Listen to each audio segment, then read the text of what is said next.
Bienvenidos a Last for Wine, un podcast con mucho arte en el CAP, con Pilar Cruces y Tao Platón.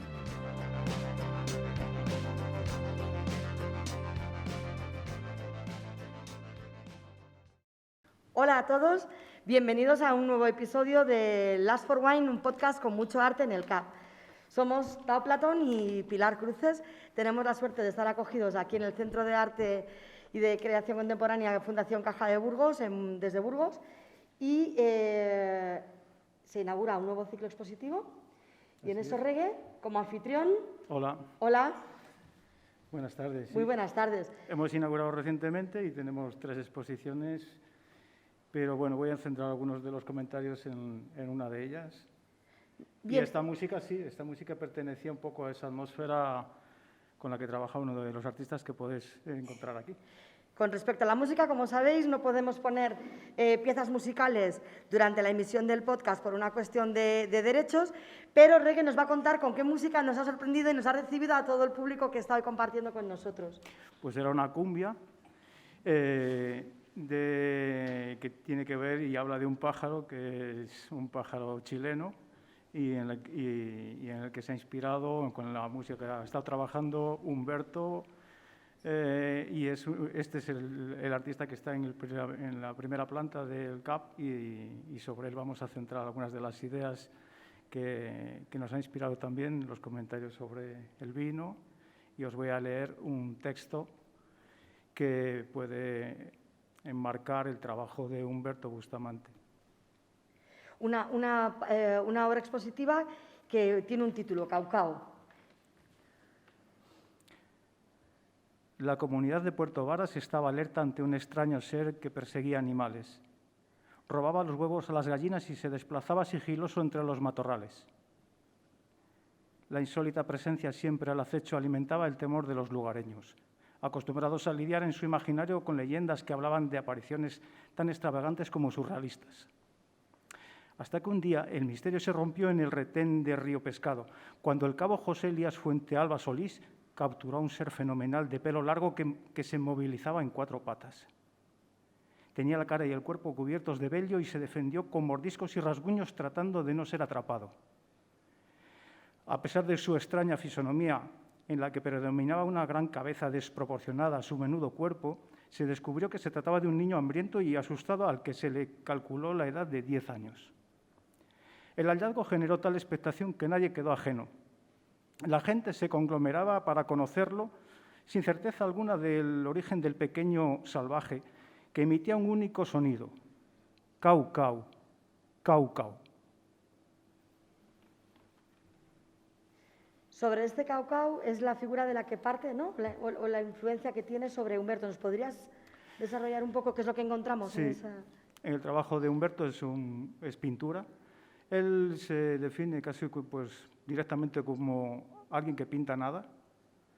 Y ese pintar nada, bueno, pues dicho en las palabras de un autor como él, con una larga trayectoria, resulta que es una simpleza muy compleja.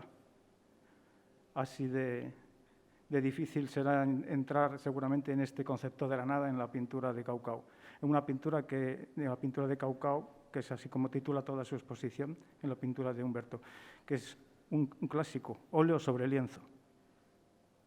Y no pinta nada, pero resulta que es una abstracción, resulta que es muy matérica, resulta que tiene muchas texturas, que utiliza el color de una manera muy intuitiva, que aparecen los signos, que aparece toda una atmósfera que seguramente está inspirada en estas vivencias en torno a Caucao, porque resulta que sí que Humberto ha conocido a Caucao. Eso es. Y genera en él, más que a mí lo que me gustó es, cuando la primera vez que pude disfrutarla, fue que no habla sobre Caucao, sino sobre la importancia que tuvo esa conexión y ese conocimiento de Caucao en su manera de expresarse e interpretar lo que él dice que no es arte, sino pintura, ¿no? Es pintura. Pintar nada, en su caso, es una emoción constante en el momento presente de pintar. Eso es. Y lo disfruta, lo padece, lo baila, por eso hemos puesto esta cumbia del pájaro sensotle, y en su trabajo lo que podéis ver es una emoción constante relacionada con el color y relacionada con esa forma de expresarse a través de la abstracción, que él también enmarca dentro de lo que sería el concretismo, pero más allá de encasillar estos mundos de la abstracción, que no es nada fácil, pues es lo que sí que nos invita es a la emoción y a descubrir cómo eso que él ha hecho en ese momento presente forma parte de una comunicación en la que podemos entrar simplemente en este gesto de mirar creativamente su obra. Es a compartir, ¿no?, que tenían Cao en esa conexión en que decía que Cao tenía como unos 40 años cuando se conoce con Humberto, y la manera en que se comunicaban, que se divertían y que Cao se expresaba era dibujando la arena de la playa, ¿no? Sí, él hacía improntas en la arena y Humberto pues jugaba con él a ese gesto tan básico, tan sencillo, casi también como una forma de comunicación. Con ello profundizaremos bastante con nuestra invitada de hoy, pero creo que Tao ha abierto el vino y ha dicho, ¡buah!, le tengo que preguntar yo a Reggae, no sé qué tiene que ver con el vino directo. Tengo muchas preguntas.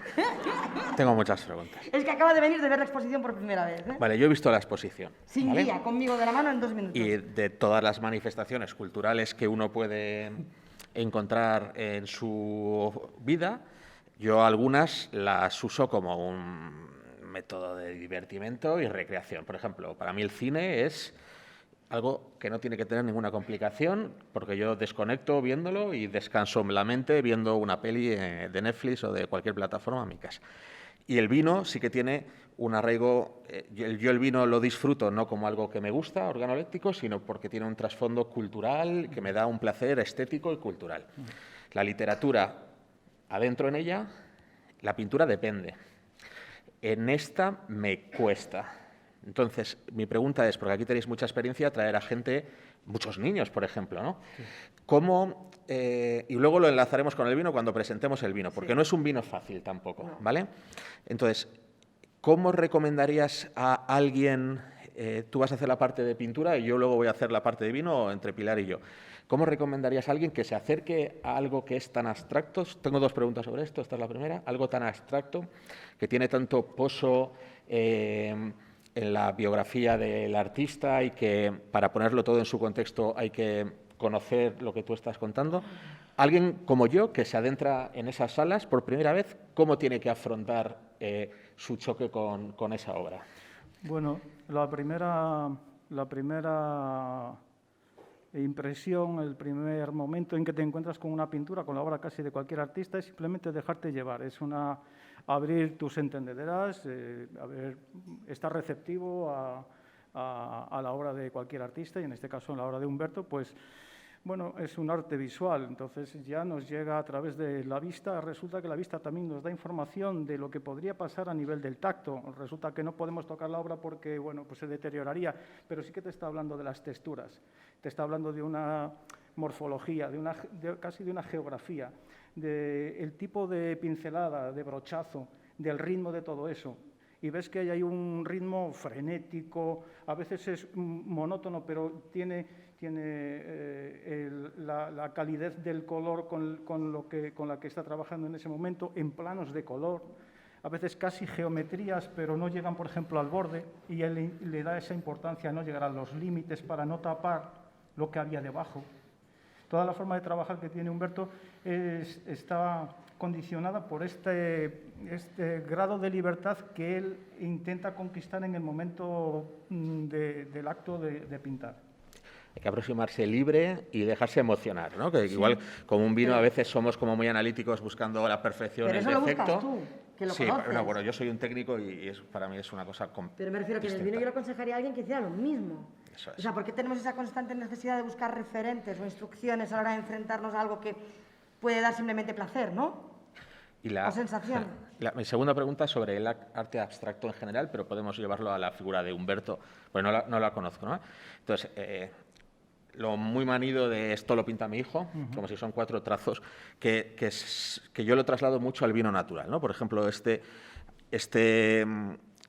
presentaremos luego ahora mismo el vino, pero este elaborador que falleció, ahora lo llevan sus hijos, decía una frase que era: yo, para no hacer nada en mis vinos, he tenido que aprender mucho. ¿Cómo se llega a la pintura abstracta? ¿Desde controlar la técnica absolutamente o cómo llega Humberto allí? Bueno, en una definición de la abstracción pues, más clásica puede ser abstraer de algo, es decir, hay un punto de partida que puede ser una figura, una abstracción de una figura o un elemento. La música, por ejemplo, es abstracción pura, no tiene forma, podemos encontrar elementos que se asocian con algo. Ese algo es producto de la creatividad de cada uno. En el caso de Humberto hay un trabajo de desaprender, porque él también ha venido de trabajar, de pintar casi miniaturas, de copias de paisaje, copias de realismo, o trabajar la figuración de una forma casi realista o hiperrealista, donde dice en algún momento que usaba su uña como paleta haciendo algún tipo de miniaturas, ¿no? Y ese trabajo que lleva haciendo pues ya muchos años, entonces consiste en una trayectoria del desaprender para llegar a encontrar un tipo de libertad que le permita una capacidad de expresión que conecta en ese momento con la propia pintura sin tener la necesidad de representar nada, absolutamente nada, solamente disfrutar del color, del gesto. Pero es que los niños, cuando dices, mi niño pinta eso, no, tu niño el pobre, yo creo que lo que quiere pintar es una casa con jardín y un perro. Lo que pasa es que al pobre le sale lo que le sale, es decir, no tiene esa capacidad de abstracción. Pero sí. Aquí Humberto realmente es instintivo, como el vino natural. Hay quien quiere hacer este vino y hay quien, como le sale un vino sucio, oído y mal, dice que lo hace natural. Eso es a lo que yo quería llevarlo. Si cambiamos, cuando hablas de desaprender y demás, la palabra pintura por vino natural, estaríamos en la misma filosofía, en la de desaprender de la perfección técnica para extraerlo y llevarlo a donde ellos quieren, de la manera en la que les emociona y demás. Es exactamente el mismo proceso que evidentemente en la pintura yo soy un neófito, pero en los vinos pues algo más soy capaz de entenderlo. Sí. ¿Presentamos el vino? Venga. ¿O tenemos más con No, tenemos reggae? más. Seguro que sí, que no se vaya todavía a reggae, porque seguramente nos pueda aportar mucho, porque a mí muchas de las cosas que dices, claro, me hila totalmente. Nos hemos ido después a un elaborador, pero empecemos por una zona, porque cuando hablamos, bueno, eso nos lleva al vino natural. Vale. Vamos a contextualizar un poco. Es una zona que se llama Morgon, que está en Beaujolais, que es una zona de... Ellos lo etiquetan como Ródano, porque al final es el Valle del Ródano, pero no es lo que nosotros consideramos como Ródano, sino lo que dejaríamos en Borgoña, ¿no? En una parte sur de Borgoña. Y es una zona que lo pasó muy mal en los años 80, 90, cuando se empezó a poner de moda un vino muy de estilo Beaujolais Nouveau, que tuvo mucho éxito, fue un boom, pero tenía que ser muy baratito y demás. Entonces hubo un grupo de elaboradores en los que el padre de los que lo llevan ahora a esta bodega, que era Marcel Lapierre, que era un viticultor de toda la vida de allí, era una persona que conocía la técnica perfectamente, que tenía mucha experiencia, la experiencia más técnica es intuición al final, y decidió, inspirado por un maestro suyo del Ródano, desaprender. Entonces, y dejar de usar fertilizantes, herbicidas en la viña y desnudar a los vinos de cualquier aditivo y dejarlos, digamos, de alguna manera desnudos, ¿no? Intervenir lo mínimo. Intervenir lo mínimo. Lo que hace... Con una frase, para mí, que la vuelvo a repetir, es lapidaria, es para llegar a no hacer nada he tenido que aprender mucho, que es lo que todos aspiramos, y a mí me gustaría que nos dijesen luego qué les parece el vino, porque es un vino complicado, es un vino que está muy desnudo, muy desprotegido, un poco reducido. Es como enfrentarse a una obra de arte contemporáneo en la que tú no conoces el contexto, ¿vale? Bueno, quiero dar las gracias. Eso es, nos lo han traído, que siempre se nos olvida dar las gracias. Se nos olvida y cuando la damos mal. Eso es. A nuestros amigos de la cantina. Cantina Vinos y Viandas, que son colaboradores de este podcast y son los que nos proporcionan estas botellas para que todos vosotros, los que estáis aquí en directo grabando con nosotros, podáis compartir, y cuando estemos hablando de un vino natural y de las sensaciones. Yo hago algunas catas vinculando arte contemporáneo con vino, y cuando hacemos el proceso creativo llega un momento en el que es el del disfrute.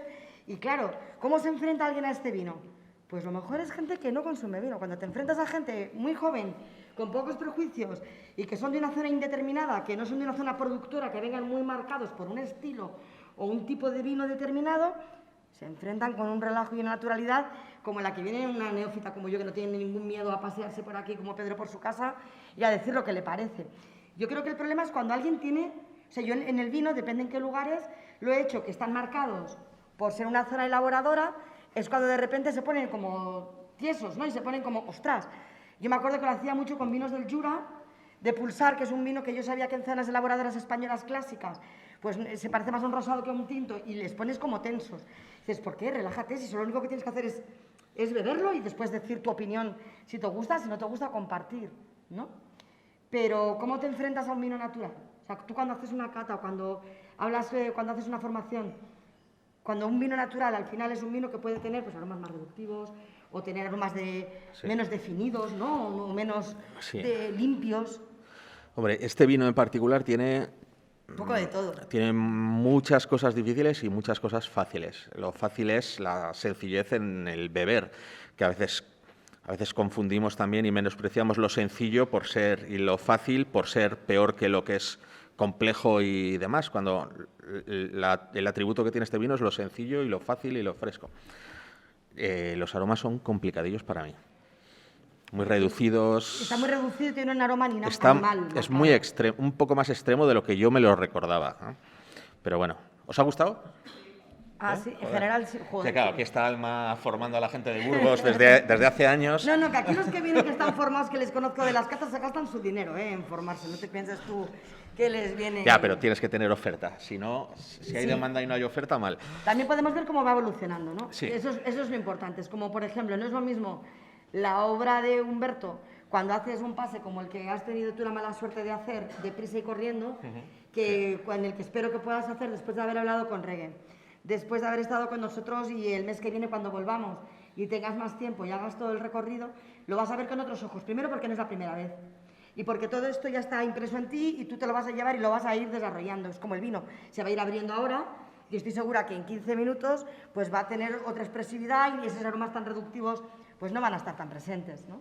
Pero sí que es verdad que hablábamos, Humberto me encanta esa figura de Caucao como alguien que le marca y como esa parte tan instintiva, tan primigenia, ¿no? Que sabe, y uno tampoco piensa y dice, luego hablaremos con Rebeca, con nuestra invitada especial de hoy, de por qué esos símbolos se repiten, por qué algo que parece que tú no lo tienes pensado, que en la obra de alguien, o sea, por qué siguen saliendo constantemente, ¿no?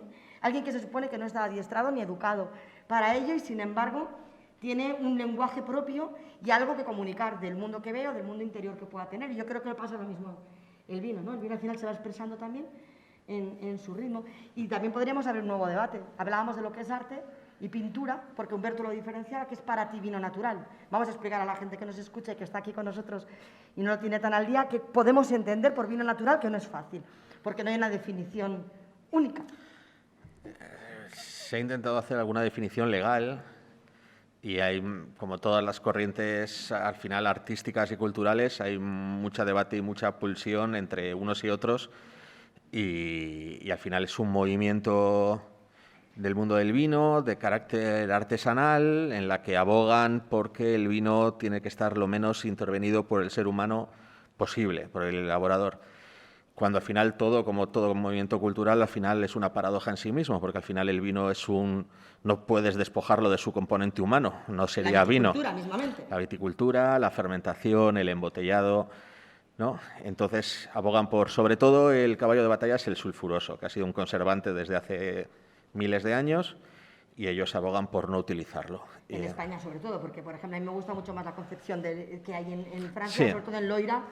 Bueno, como todos los movimientos culturales, supongo que también pasará en el arte, hay unas vanguardias que con el tiempo van un poco moldeando su discurso y hay unos seguidores que suelen ser mucho más radicales y que cuando abanderan algo lo hacen desde la radicalidad del concepto, ¿vale? No, el hablar de radicalidad no tiene por qué ser malo. Lo abanderan desde la radicalidad del concepto y hay muchos elaboradores del vino natural que llevan muchos años pues que matizan un poco más concepto. Hay una gran periodista norteamericana que se llama Alice Feiring que fue una abanderada de esto y escribió un libro muy pretencioso en el título que se llamaba Cómo salvé al mundo de la parkerización. ¿Cómo salvé? ¿Eh? No... Sí, pero escucha, en ese libro adoraba vinos como Tondonia y Barolos, sí. Que son vinos que no tienen más que paladas de sulfurosos sí, y no estarían vivos. Tondonia huele más a azufre en sus inicios, olía en su época que el infierno, porque aquello, pero bueno. Pero ella misma ante cómo ha evolucionado todo y cómo se ha radicalizado en el concepto algunas cosas, llegó a decir que hay que frenar y que no todo vale en nombre de la naturalidad y que los vinos al final tienen que estar buenos y ser disfrutables, que al final es volver a la razón de ser del vino, ¿no? Que la podamos disfrutar. Pero un poquito ese es el caballo de batalla, sobre todo el sulfuroso. Sí, y la poca intervención en general en todo el proceso, ¿no? Pero sí, el sulfuroso, sobre todo el punto de inflexión, sobre todo aquí en España. Yo ese libro me lo leí porque además fue una de las primeras cosas que me recomendaron cuando yo empecé a estudiar del vino. Bueno, chico, hay que pasar por todo, ¿eh? Hasta para poder criticarlo. ¿Te lo has leído? Sí, vale. yo cuando hago así es porque me lo he leído. Claro, yo me lo leí. Es muy interesante para alguien que está muy neófito. dentro, pero es complicado, hay que ponerlo todo es complicado para iniciarse en el vino con libros así. Porque habla de muchas cosas que necesitan un contexto. Pues yo no vi lo del tema tan ahí en ese momento, no supe entenderla de la parte natural, precisamente porque yo creo que lo que veía defendía bastante como estilos propios, ¿no? El dejar de buscar un estilo homogéneo. Yo lo de la parcerización ahí, yo lo veía como que quiero salvar al mundo, o quiero decir al mundo, yo soy periodista y tengo ese altavoz, que encima, pues como todos los altavoces, nos creemos que es el único que escucha a todo el mundo, ¿no? Y en el que lo que quiero salvar al mundo es de un estilo único y homogéneo. Pero no entendí tanto en esa lectura, que hace mucho tiempo y no lo he vuelto a leer, que reivindicara tanto la elaboración natural, entendida sin el sulfuroso y de una manera, porque si no, los vinos no perpetuarían. Es decir, hay dos corrientes en el mundo del vino que están súper marcadas y súper importantes para los profesionales y toda la gente que esté más de moda, son contrarias. Los vinos muy viejos, que son vinos que tienen que estar muy protegidos para poder durar, y los vinos muy poco intervenidos, que son efímeros por estar poco protegidos, ¿no? Y desde esa dicotomía trabajan muchísimos sumilleres, periodistas, defendiendo ambas. Yo creo que pueden coexistir si no radicalizamos ninguna de las dos. Es que yo estaba aprendiendo en el reggae, cuando has dicho obras eternas, obras efímeras, es que todo lo que estamos hablando del vino se lo podemos trasladar a él y a este centro. Bueno, seguro que al entrar a la sala habéis podido oler. Huele a óleo. Sí. Los cuadros algunos están muy frescos, están recién terminados. Os podéis haber dado cuenta también, por ejemplo, del tamaño del recipiente. El tamaño del recipiente es importante, por ejemplo, el tamaño de los lienzos en los que trabaja Humberto. Y eso están a medida de su necesidad también, de su cuerpo, de su capacidad de gesto, de su propio baile a la hora de pintar. Estos campos que él pinta a veces, que son planos que se solapan, podríamos pensar que se parecen a parcelas, ¿no? Son como territorios donde él disfruta del color, donde él disfruta también del gesto y sigue oliendo, y hay pegotes que se caen y no los evita. En su trabajo, por ejemplo, el día a día es casi... afecta de manera que todo lo que sucede en el lienzo es un documento de si se le ha secado la brocha el día anterior y no la va a limpiar porque no tiene tiempo y sigue pintando. Entonces hay partes que están más secas, grumos. Pero porque su pintura representa el momento presente, ¿no? Él dice todo el rato, este es el presente. Sí, entonces, si su presente es una brocha seca, pues lo es. Entiendo que va desde ahí. Sí, es una meditación en ese momento. Bastante parecido al vino natural. Sí, ¿verdad? Nada más, yo cuando salí de aquí, que salí entusiasmada, mandé todas las notas y todas las fotos que hice a Tao, me decía directamente, tiene pinta de productor naturi del Loira, ¿verdad? Y lo primero que me dice, parece un... O sea, y el aspecto y la manera parecía un elaborador... Incluso físicamente, sí. Sí, hasta físicamente. Sí. Nos pegaba mucho con un elaborador de vino natural, al final nos hemos ido a Beaujolais, pero pegaba muchísimo con todo el movimiento natural del Loira, que también es muy, muy importante. Uno de los más importantes hoy en día en el mundo, vamos. El más, sí, no, Beaujolais y Loira son los más sí. importantes, sí. Reggae, muchísimas gracias por tu colaboración y nos contéis el mes que viene a ver qué propuesta nos hacéis desde la que partimos nosotros para compartir e iniciar este podcast. Gracias. Un placer, muchas gracias.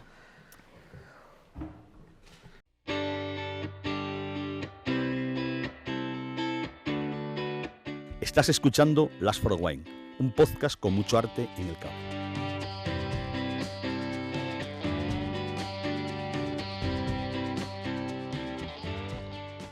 Pues ahora tengo más preguntas todavía con la persona que viene, Pilar. Bueno, es que pobre Rebeca, la que se viene. Vamos a seguir. ¿Tenéis todos vinos? ¿Falta alguno?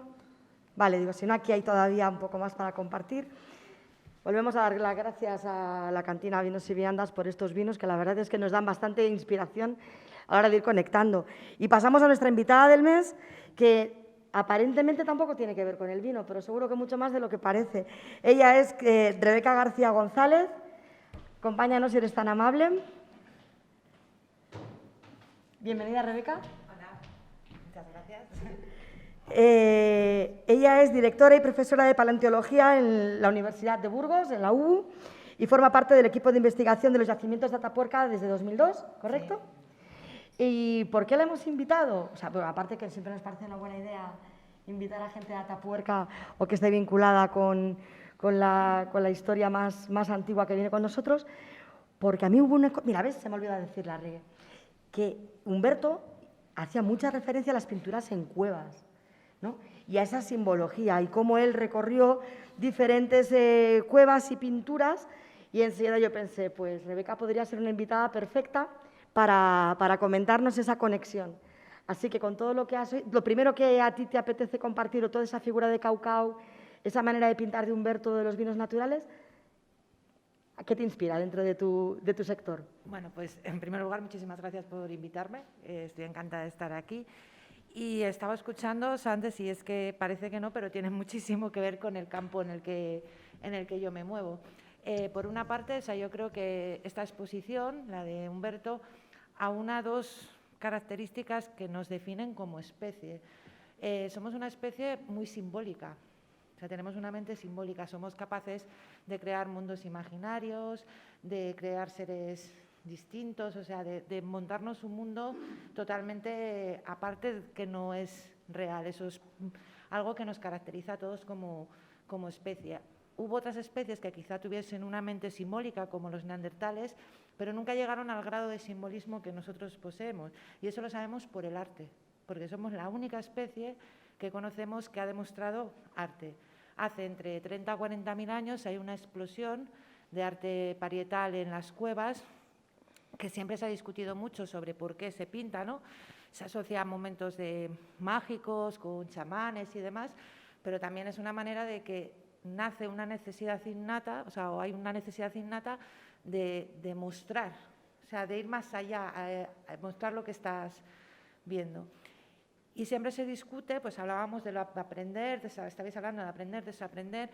Para mí es una cuestión innata, y es que el ejemplo de Caucao es claro. Caucao, por lo que estabais comentando, lo encontraron cuando tenía unos 10 años. Es una edad bastante crítica porque, aparte de ser una especie simbólica, somos una especie que estamos creciendo durante mucho tiempo.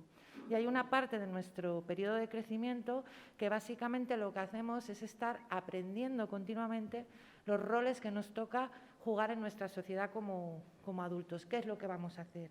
Si el arte fuese aprendido, Caucao, que está justo en ese periodo donde tendría que estar, si viviese en sociedad y demás, tendría que estar aprendiendo eso, no sería capaz de expresarse dibujando en la arena. O sea, que yo creo que es una prueba más de que el arte llega a un momento que a lo largo de la evolución humana hay una reorganización cerebral o lo que sea, que nos impulsa a manifestarnos de forma artística, porque no es algo que sea necesario para la supervivencia. O sea, va más allá. Pero somos seres emocionales, ¿no? Y al final Exacto. todo lo que conecta con la emoción y por el pensamiento... Y es que ese simbolismo que tenemos hace que seamos también una especie súper sociable, de tal manera que nuestros grupos no estén solamente determinados por la relación familiar. De hecho, aquí estamos un montón de gente que no tenemos nada que ver con nosotros, que probablemente estemos aquí por nuestro amor por el vino o por el arte o por lo que sea. Eso es simbolismo. Entonces, esta exposición yo creo que aúna muy bien pues, esas características que nos definen como especie. Y uniéndolo al vino, bueno, si hablo mucho me cortáis, No, que va. No. Uniéndolo al vino, que decís que es natural, me decías, bueno, todo lo natural que puede ser, ¿no? Hace también, en torno a unos 10.000 años, hay una gran revolución, que es la revolución neolítica, que es cuando los hombres y las mujeres empiezan a domesticar plantas y animales, pero claro, al principio esa agricultura era muy natural.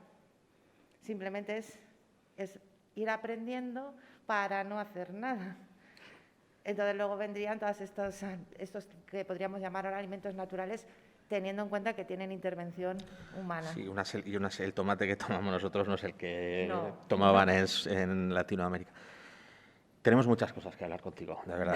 Yo tengo muchísimas cosas. Tao venía amontonado ya de casa, decía, tengo ganas de conocer Entre a la ese chico. exposición y mi debate, mi pulsión interna con el arte abstracto, que es algo que me gustaría poder adentrarme y que me... Que no te incomodara, Sí. porque yo te veo a ti incómodo Tengo- como veo gente incómoda delante de un vino como este. Tengo una pregunta, te voy a poner en contexto, ¿vale? Yo a veces soy un poco, mi mujer diría que engreído, y entonces mi mujer me dice, joder, Tao, no te las des de... Solo haces vino, se puedes insultar más que así. Solo haces vino, no eres médico, no salvas vidas, ¿no? Y entonces yo tengo una frase que se la leía una Master of Wine que decía, en todas las sociedades donde se ha cultivado la uva, el vino ha formado parte de los rituales de la vida, de la muerte, del amor y de la vida después de la muerte, ¿no? Yo se lo digo a mi mujer. Digo, no soy médico, pero el vino ha formado parte de... ¿Sabes? Le suelto esto y entonces... bueno, no tiene una reacción muy buena conmigo. ¿En qué momento surge? Porque tiene un pequeño efecto psicotrópico, digámoslo así, porque tiene alcohol, ¿no? Pero ¿en qué momento surge utilizar el vino en todo este simbolismo y en todas estas manifestaciones culturales? Porque para mí el vino es mucho más que una bebida. Aparte de que somos medio romanos en esta sociedad, en la península ibérica, el vino, el aceite, el cereal, ¿dónde entra el vino en nuestra sociedad más allá de una bebida recreativa? Hombre, eso Es una pregunta aquí Sí, a bote pronto, ya, muy dura, tú lo perdóname. acabas de decir, todo ese mundo simbólico, además, está asociado siempre a sustancias psicotrópicas, ¿no? Es lo que nos ayuda a llevarnos a otros mundos. En el Paleolítico, lógicamente, no habría ni vino ni ninguna cosa que fuese cultivada. Esto es mucho, o sea, muy, muy posterior. El inicio de las bebidas alcohólicas, sea vino, sea la que sea, quizá tiene también algo que ver con que muchas veces el agua mata. Y esto, o sea, y el Claro. vino no te mata. Por eso se llevaban O sea, los viajes. también si me escuchara un médico igual me mata a mí, ¿no? Pero bueno, entendámonos, el Sí. agua en condiciones poco salubres y tal. Y entonces quizá, yo no lo sé muy bien, pero yo siempre pienso que ahí se pudieron aunar dos cosas. Por una parte, el conseguir una bebida que no te matase de una disentería, porque ya está fermentada y has quitado un montón de gérmenes. Es y demás. euforizante. No, y luego hay Y unas luego viene todo el aspecto cultural que hemos desarrollado en torno a ello. Claro, es que viene un poco lo que hablaba, somos una especie tan social, tan simbólica, que nos unimos tanto por vínculos que no son estrictamente familiares, que esto ayuda muchísimo. Con una copa de vino tienen lugar las Confraternizar, mejores sí. conversaciones, Eso ¿verdad? es. Pues yo creo que eso enseguida, si no es el propio origen, o sea, si no ha sido el que ha marcado, probablemente haya sido el acelerador brutal de que hoy tengamos este Y donde no se gusto. elabora vino, se elabora cerveza. Te quiero decir, Exacto. al final... Sí, Ya. no me- Yo Es que odio- Tao tiene una cruzada con la cerveza peor que la mía. Odio la cerveza. Pero bueno, odia la cerveza, pero existe, ¿no? Sí, no, Desde a mí antes que el vino. me parece fundamental. Además, ahora hay como un lobby de la salud, ¿no? Empujando y quitándonos todo lo que mate menos de trabajar, nos quieren quitar de todo. Y hay un empuje, evidentemente, contra la bebida alcohólica, en la que yo defiendo que la bebida alcohólica... Hay una salud física y una salud mental, no he entendido cómo evadirse de los problemas a través del alcohol, sino socializar, ¿no? Lo que me da una capacidad de... Yo no conocería a Pilar si no fuese a través del vino, porque nos estaríamos pegando todo el día con el carácter que tenemos los dos, ¿no? Pero hay una parte social que viene de muy atrás en la cultura, claro. Rebeca, a mí me gustaría, menos a Tao, a casi todo el mundo que yo conozco del mundo del vino, porque es verdad, o sea, eres de las pocas personas a las que no les ha pasado, hay casi todas las personas que nos dedicamos al vino, bien sea elaboradores, es cierto, elaboradores, sumilleres o diferentes fórmulas dentro de lo que es el mundo del vino, profesiones, todos hemos tenido como, y imagino que en la mayoría de profesiones, sobre todo en el arte o en tu gremio, os habrá ocurrido, hay un momento de inflexión. En el mío es en el que pruebas un vino. Y es un vino que inspira a alguien a decir, yo quiero hacer vinos inspirado en este vino, en esta persona, en esta figura. O en mi caso, ha habido vinos que me han... O sea, pero yo me acuerdo que la primera vez que entendí el valor del dinero fue con un vino, que dije, ¡ah! Un vino muy especial que dije, a mí me parecía la bomba cuando lo probé y dije, ahora entiendo para lo que vale el dinero, para poder beber esto. Claro. Y luego después, cuando me fui profesionalizando, hubo un momento en el que también tuve la suerte de que alguien se cruzó en mi camino y me dio a probar ciertos vinos que yo no sabía ni que existían y que aquello también marcó una manera mía de trabajar ya diferente que si no me hubiera quedado en lo más cercano, lo más básico y lo que tienes a la mano de conocer. Esa epifanía que casi todo el mundo que yo conozco, menos Tao, ha tenido en el mundo del vino, en el que hay un momento en que dices, ostras, a esto me quiero dedicar, o esto es lo que yo quiero hacer. Eso existe. Esos momentos reveladores existieron en la prehistoria, existieron en nuestra historia. Hombre, yo creo que sí, o sea, por lo menos en nuestra especie sí, llega un momento en el que cuando empezamos lo que estábamos comentando, ¿no? Al ser una especie tan sumamente social, yo creo que eso también nos ayuda a tomar referentes de yo quiero ser como, o sea, y esos referentes, esos momentos, pues al final es lo que te hace decir, pues me voy a dedicar a... ¿Y esos momentos se representaban artísticamente de alguna manera? ¿O por qué esas representaciones de comida, de bebidas nutricionales que hay en las cuevas? Cuando hablábamos antes de las pinturas en cuevas. Hombre, yo creo que al principio el arte es muy figurativo, ¿no? Y lo que estamos viendo continuamente son escenas de caza, son escenas de vida cotidiana. Y llega un momento en el que el arte empieza a ser más abstracto, o sea, que no entendemos, o sea, es abstracto y como todo arte abstracto a mí me puede transmitir una cosa y a vosotros otra. Yo creo que es en ese momento donde ya nos desarrollamos la mente simbólica total y ya queremos transmitir algo más porque Los bisontes de Altamira, siendo una obra maestra y siendo maravillosos, al final estás mostrando lo que todo el mundo ve. Sin embargo, el hacer unas marcas o unos círculos o algo, eso ya estás desnudando tu alma, eso te iba a ir. intentando vender lo que tú estás viendo. Y que alguien, depende cómo esa persona que te esté viendo, cómo lo interprete, pues serás referente o no. Y ese mundo simbólico, ¿los símbolos se repiten en sociedades que no tuvieron contacto entre sí? El arte al principio figurativo, pues bueno, está más o menos, aparece sobre todo donde tenemos las mayores muestras, es en toda la vertiente cantábrica, en todo el sur de Francia, y luego sí, aparecen como marcas o como, o sea, lo que llamamos ese arte abstracto, ya no tan, que no es tan, eso, no representa tanto la vida cotidiana, y parece sí que hay muescas, pero eso también va a depender un poco quizá a nosotros nos cuesta interpretar ese arte porque va a depender un poco de la sociedad y eso el momento que se estaba... El presente, ¿no? Que decíamos pero lo que está antes. claro es que hay un cambio en el que llega un momento que se desaprende, ¿no? Y ya lo que quiero es, o sea, es algo ya totalmente instintivo. Más Yo preguntas, es que esto, yo aquí me podría quedar una tarde con reggae y una tarde con ella. Bueno, sí, pero mira, pero Rebeca se va a quedar como paleontógrafa de cabecera nuestra. Sí, Pues sí, sí. encantada, o sea, Es que además le gusta el porque va a vino, venir más veces. le gusta el vino natural, Este me porque, gusta, sí. porque es esa conexión con... Sí, pero el otro día estuvo... Bueno, sí, también era natural, un vino argentino que Estaba estuvimos muy probando y también le gustaba. Sí que le gusta el vino natural, sí. Y, por ejemplo, pues hace poco leí una entrevista, no sé quién, porque como vivimos en la época de la información viene tan rápido, y era como, ¿cuál es la primera muestra de humanidad, ¿no? Del ser humano? Y hablaba de la tibia rota que se cura, y entonces explicaban que encontraron una tibia rota y curada, y eso significa que alguien se preocupó de acompañar al enfermo, alimentarle hasta que curase, ¿no? ¿Cuáles son las muestras que nos han hecho humanas? Y espero que menciones al vino en algún momento. Para contárselo a tu mujer cuando llegue el a arte, casa. ¿no? El simbolismo. El simbolismo, que estamos aquí en esta... Totalmente simbólico, sí. Y la utilización de este tipo de bebidas, Yo creo que aparece vinculada a la expresión artística y a... O sea, siempre ha habido... O sea, el vino, y no voy a mencionarte la cerveza. Sí, bueno. Bueno, el vino, todo eso viene muy posterior. O sea, el arte, cuando estamos hablando de arte parietal, estamos hablando de arte paleolítico. O sea, estamos hablando de épocas bastante antiguas. Todo esto es fruto de la agricultura, que como digo, es ya nosotros, el modo que tenemos de vivir ahora mismo es neolítico, porque dependemos de la agricultura, de la ganadería. Y es esa revolución neolítica que tiene lugar eso hace en torno a 10.000, 12.000 años, incluso se está datando ahora mismo, cuando podemos tener estas cosas. Pero sin duda alguna, antes de la agricultura, antes de esa domesticación de plantas y animales, había un montón de productos a nuestra disposición que tendrían, digamos, el efecto que puede tener ahora mismo el vino.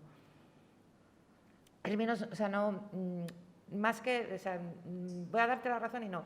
O sea, el vino no es algo que esté como especie con nosotros desde el principio, pero sí que es algo que nos puede caracterizar como especie porque, por una parte, puede cumplir como bebida alcohólica que es con esas funciones desinfectantes y demás que estábamos comentando antes, pero luego yo creo que llega un momento, y estoy segura, no tengo pruebas y nunca lo podré demostrar porque eso no lo voy a encontrar nunca en una excavación, pero bueno, lanzo mi hipótesis, ¿no? Yo creo que llega un momento que se extendió su uso porque eso da lugar a estas cosas, a estas conversaciones, a estos momentos.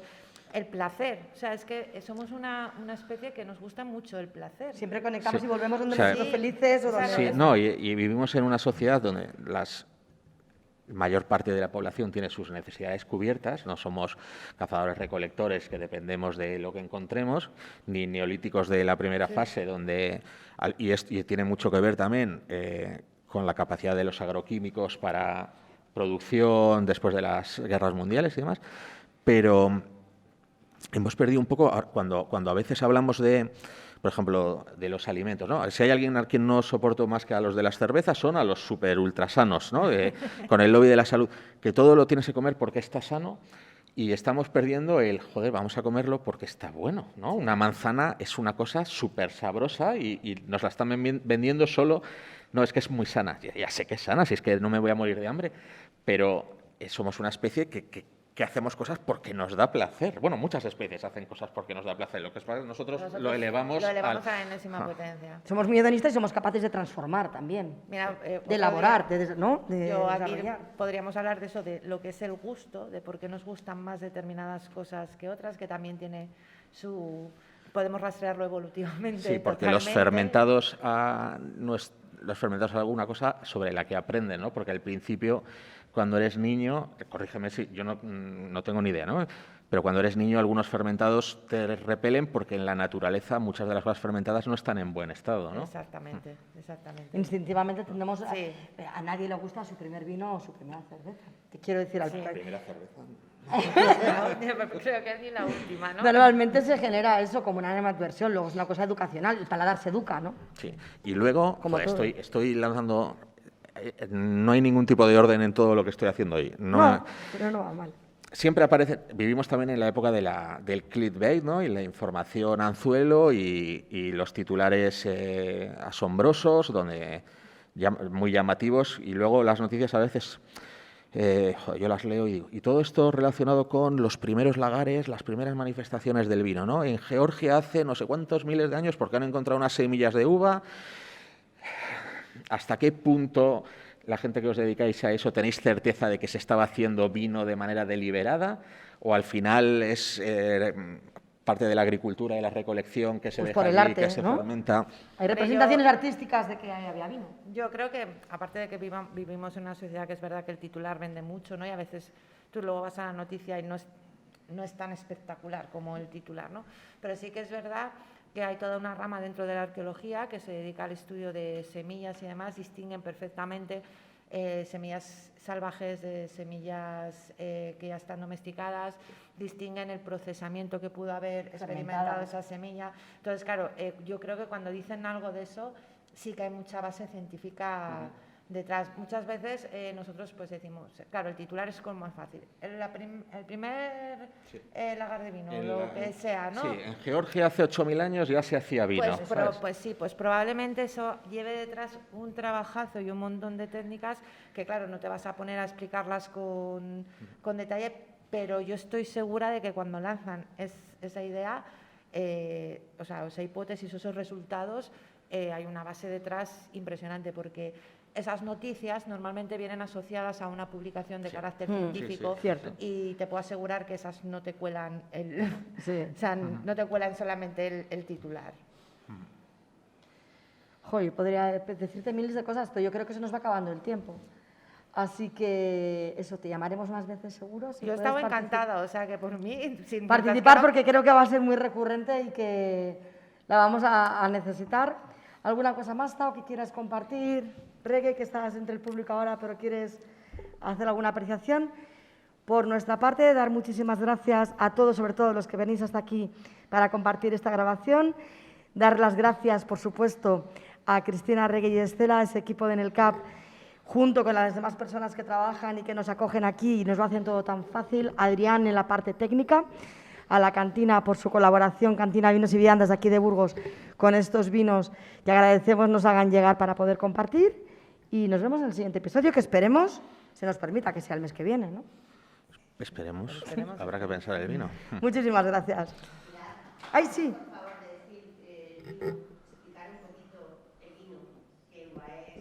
Sí, lo han dicho, el Morgón es que allí todo es gamay. No he explicado nada, yo me he ido ahí a... Yo no he explicado nada. La variedad es gamay. La variedad es gamay, que es la uva, pues gamay es originaria de Francia, de esta zona, y había mucho en Borgoña y en la parte norte y en la parte sur en Beaujolais. En la parte norte se prohibió porque era como una uva menos noble y en la parte sur se mantuvo. Es una uva muy ligerita, muy frutal, muy jugosa, de poca estructura tánica, muy prima de la Pinot Noir, con menos carácter frutal a veces, siempre tiene un trasfondo medio animal, algo que no es exactamente fruta. Se desvirtuó mucho en los 90, que lo empecé a contar, por el Beaujolais Nouveau, que es un vino muy fácil de beber, pero muy barato, y cuando entras en las guerras de precios siempre hay alguien que lo va a hacer más barato que tú, y peor, pero más barato. Y esta gente, dentro de Beaujolais, pues en algunos elaboradores intentaron levantar la calidad otra vez a lo que se merecía. Esto es Morgon, que es uno de los que se llaman Crus de Beaujolais, que son 7, ¿no? Sí, 7 crus, que son 7 pueblos, que se basan fundamentalmente su calidad en que se diferencian un poco del resto porque tienen unos suelos de origen granítico, y es un poquito esto. Bienvenidos a Last for Wine, un podcast con mucho arte en el CAP, con Pilar Cruces y Tao Platón.